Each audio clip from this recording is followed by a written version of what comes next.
All right, good afternoon. A couple of updates from our couple political envoys. First on Syria, the fifth session of the Constitutional Committee small body has just concluded.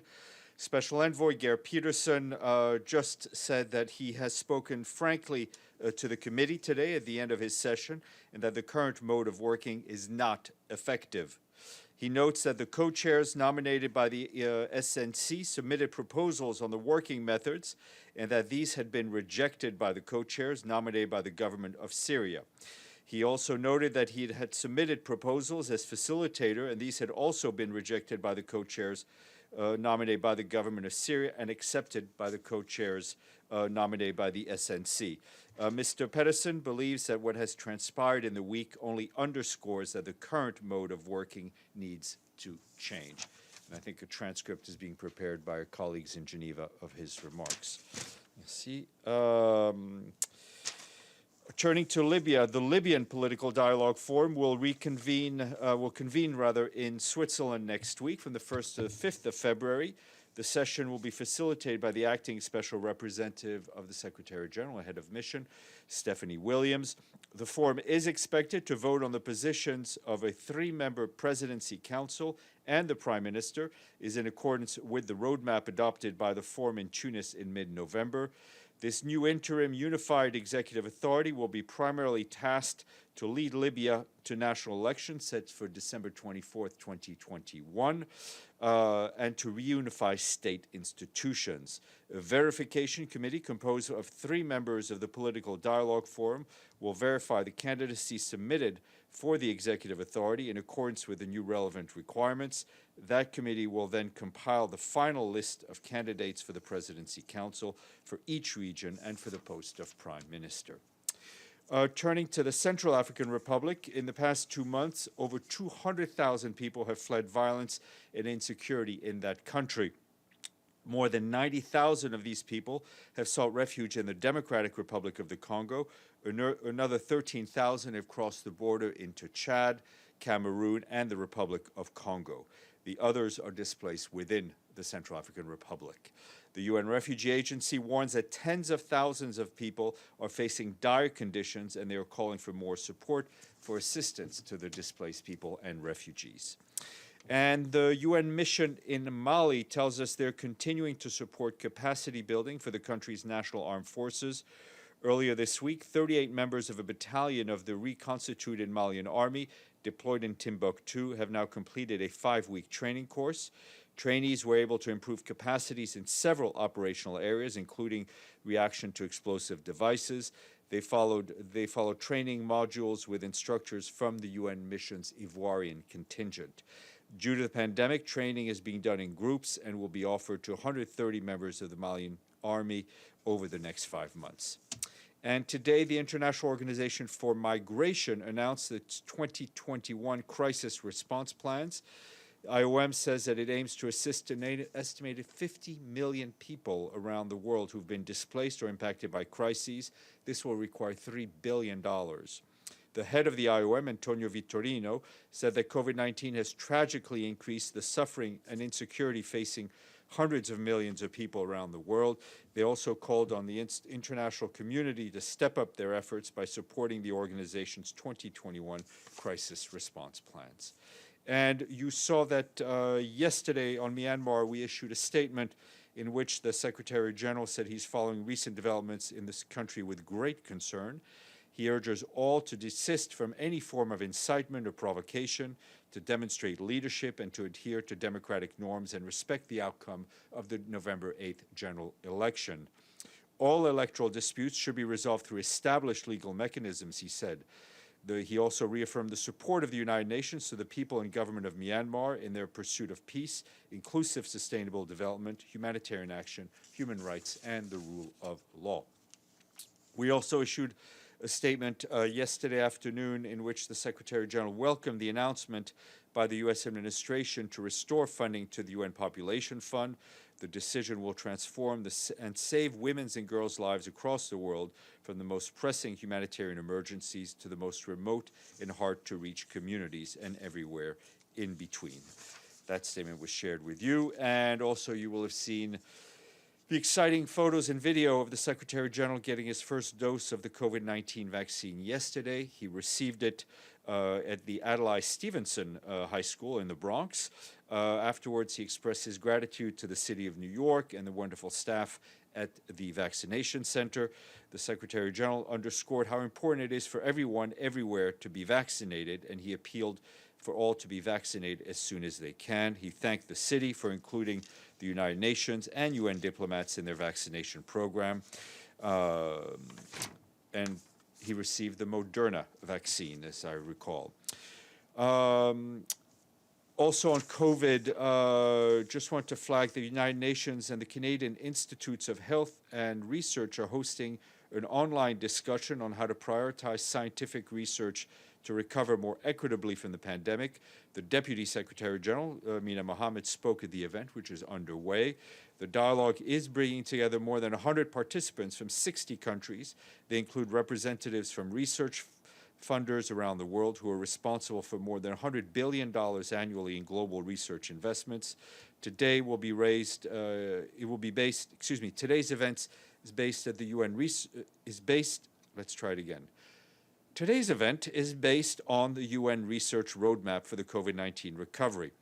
It's designed to immediately address the complex health, humanitarian, socioeconomic consequences of COVID-19.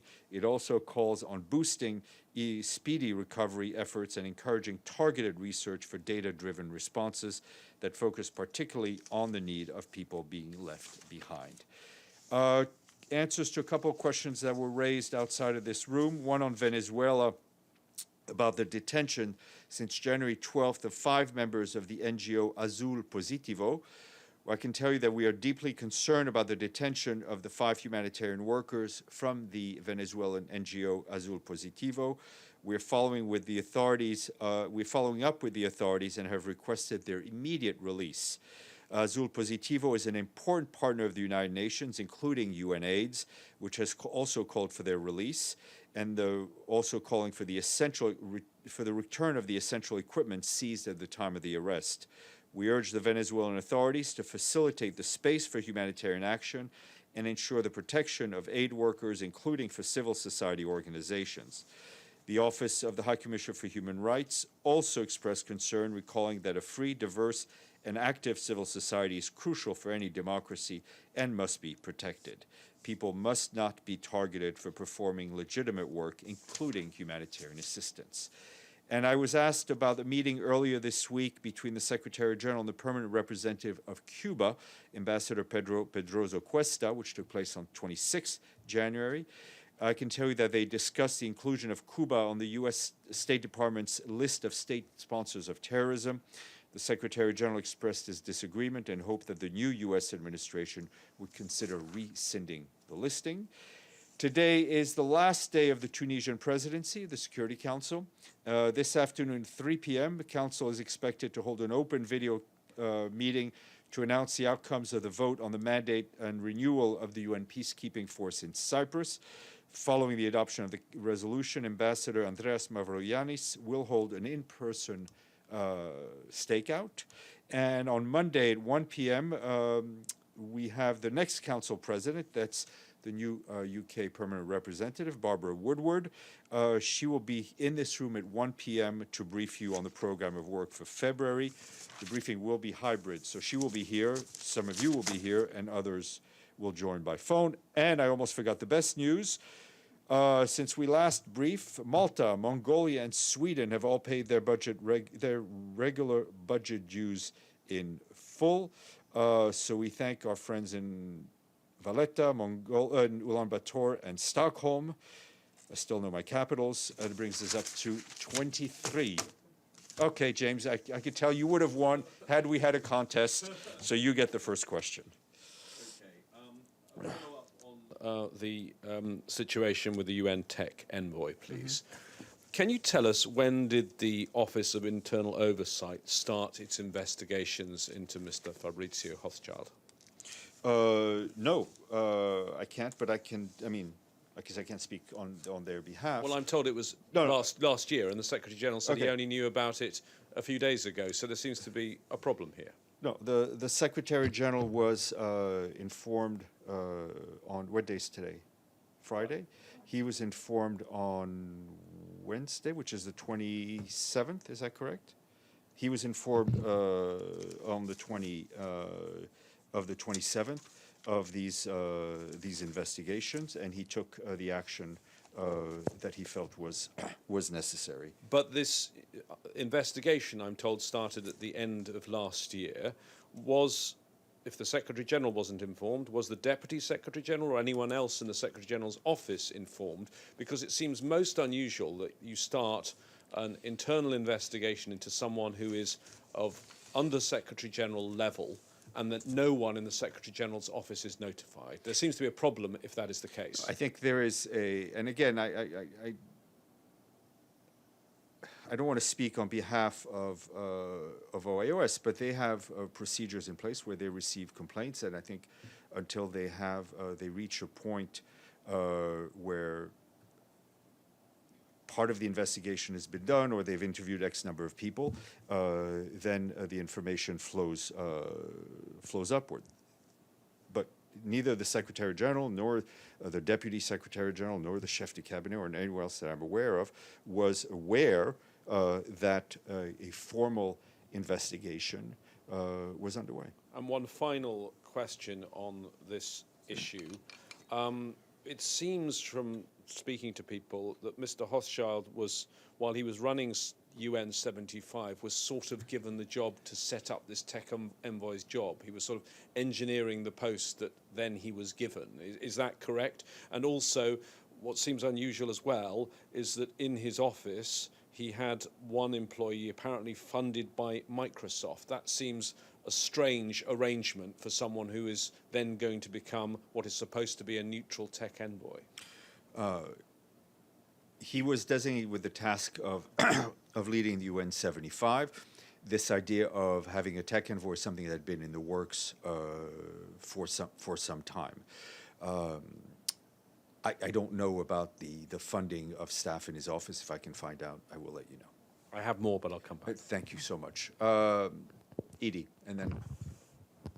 Thank you, Steph. A follow-up on Mr. Pedersen and the meeting and his apparent frustration that this process is not being effective.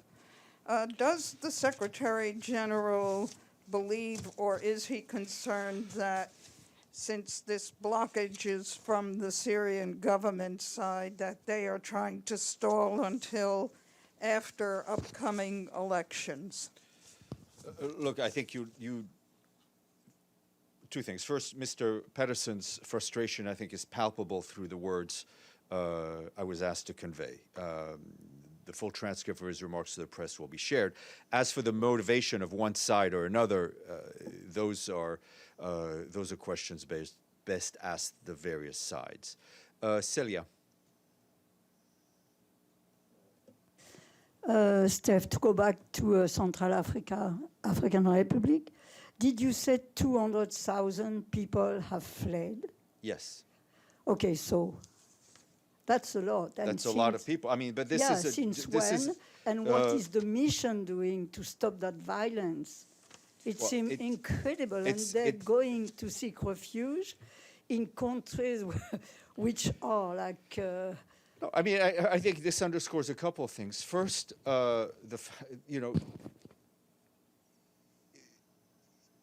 it underscores the lack of willingness of a number of Central African actors to support a political process, and to, instead of supporting a political process, instead of accepting decisions taken by judicial bodies, to take up arms. The mission is doing what it can. We report regularly on how peacekeepers are in the front lines. Some of our colleagues have paid the ultimate sacrifice to try to stabilize and to try to bring peace to those parts of the country which are seeing an uptick in violence. But at the end of the day, there needs to be a commitment by those who are, those armed groups who are still holding on to their guns, to lay down those weapons and to engage in a political process. We see, I mean, it doesn't take even I can figure this out. Let me just put it that way.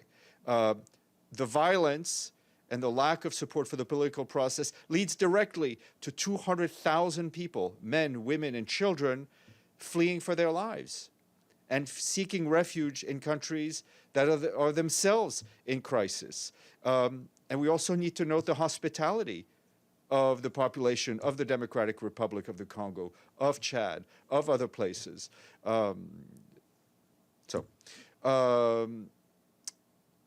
Madame, welcome. Thank you. Suzanne Lynch from the Irish Times.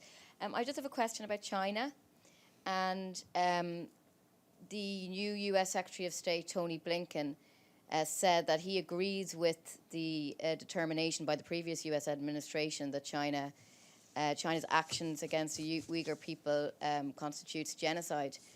Does the Secretary General share this view? I would, as I was joking with James, I would refer you to the Secretary General's answers yesterday, because he answered that very question. Carla, and then we'll go to the screen. Thank you very much. The Secretary General yesterday made several extremely important and powerful points. One is the need for nuclear disarmament. And secondly, the problem of global inequality, economic inequality. And thirdly, if the vaccine is not gotten to the poorer countries, there's the risk of resistant strains developing. So I was wondering when and how the UN will be addressing these problems. Also, as a follow-up, Joe Klein and I have been discussing our resident correspondent passes expire on Sunday. So since I wanted to hear the UK representative present... I would, Carla, with respect, anything having to do with passes, I would encourage you to contact Tal and his team, who will deal with it. Yes, the Secretary General was very eloquent yesterday. I think he's made his position known, and it is up for member states to take up his call and move forward on a lot of the things he put forth in front of them, both here and in the General Assembly Hall. Abdel Hamid. Stéphane, the High Court in Iraq has just approved the death sentence of 340 convicted persons under the banner of terrorists. Do you have any comment on that? 340 in one shot, that is too much to pass without any major comments from international we stand firmly and clearly against the death penalty, whether in Iraq or anywhere else in the world, and we would call on these sentences to be changed or to be overturned. Joe, I think you had a question. Yes, I do. Also referring back to yesterday's press briefing by the Secretary General, I think another point that he had made was concerning the power of a limited number of social media platforms to more or less regulate the exchange of ideas and free speech. The Federation Council of the Federal Assembly of the Russian Federation put out a statement that sort of shares that concern, saying that they would reach out to the Secretary General and other world leaders and calling for an international convention regulating the activities of global internet companies to make sure that they follow generally accepted norms under international law. Does the Secretary General support the idea of such an international convention? What the Secretary General supports is exactly what he said. But we believe that there is a conversation to be had with all the different stakeholders in this, which is member states, civil society, and obviously the private sector. Okay, Yoshita. Thank you. Thank you, Steph. Does the Secretary General have any reaction or comment to the Pakistan Supreme Court's decision to acquit terrorist Omar Saeed Sheikh and 4 others who were convicted of the kidnapping and murder of journalist Daniel Pearl? This acquittal is being seen as a travesty of justice for victims of terrorism against civilians, media people around the world. Any comment on that? Look, I don't have the comment on the specific case. What is important is that there be accountability for those crimes committed. Let me go back to Betul, and then Pam. Hi, Steph. Thank you. A question on the vaccine. Can you clarify how the UN staff and diplomats will be included in the New York City's vaccine program? Does it mean that they are prioritized or they're considered as essential workers? No, I mean, at this point, we are grateful for the city to have included us in their general program. So they are not, as a whole, diplomats and as a whole, the UN staff are not considered a priority. The Secretary General got his jab because he is in the over 65 category. And I think, as he said, his assistant went online, registered. They found a slot at the aptly named Adlai Stevenson High School, and he went, though his first appointment had been postponed due to vaccine shortage. And he will be scheduling a second dose as soon as it's medically, as he's told by doctors to do so. We'll go to Pam Falk, and then we'll come back to James for more. Pam?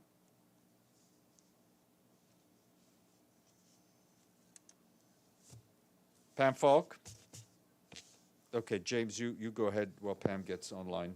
Okay, well, first, just picking up on what you were just saying to Betul, I understand that the UN wants to be a good neighbour to everyone here in New York and whatever, but what the Secretary General, what you're saying on behalf of the Secretary General, seems to be different from what the PGA is saying. He says that that he would like ambassadors and others to be treated specially at some point and as a group and to be vaccinated. He made that clear in his last briefing. And it does seem odd that you won't apply for essential worker status for ambassadors, for example. I mean, as I understand it, on New York rules, journalists are essential workers. Well, why should I be an essential worker and then a permanent representative sitting on the Security Council is not? I mean, you're not going to get that status if you don't apply for it. No, I understand. And we are, what I said is that as a group, as a whole, we are not considered essential workers. The Secretariat has been in touch with the city about including a small sliver of critical UN staff, and we're in discussions with them. But we have not, and we are not looking to ask for a blanket designation. I have a number of other questions, but if Pam comes on, you can stop. Pam, can you save me or no? All right, Pam Falk has definitely shirked her responsibilities. Go ahead, James. Okay, so it's on Special Envoy Pedersen. Yeah. And you talk about his palpable frustration. Yeah.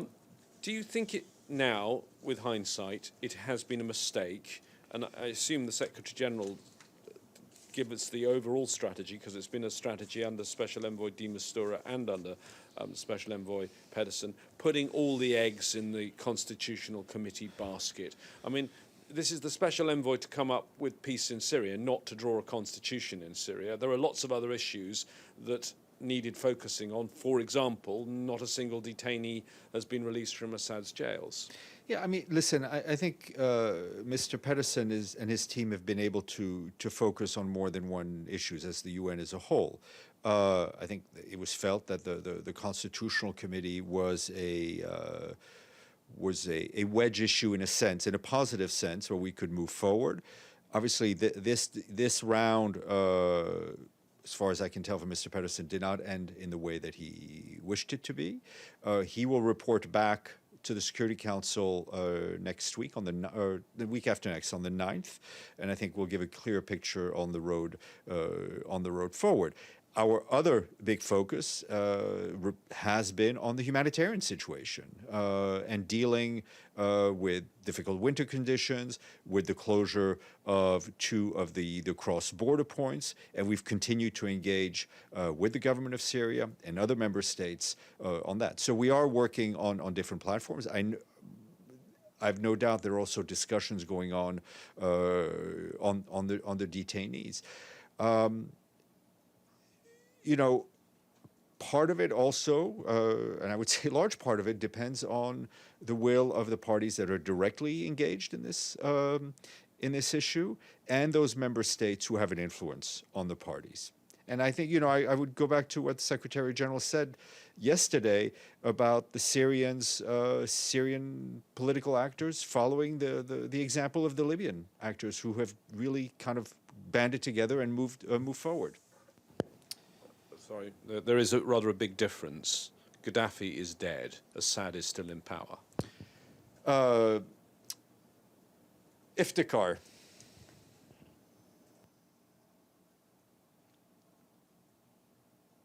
Iftikhar?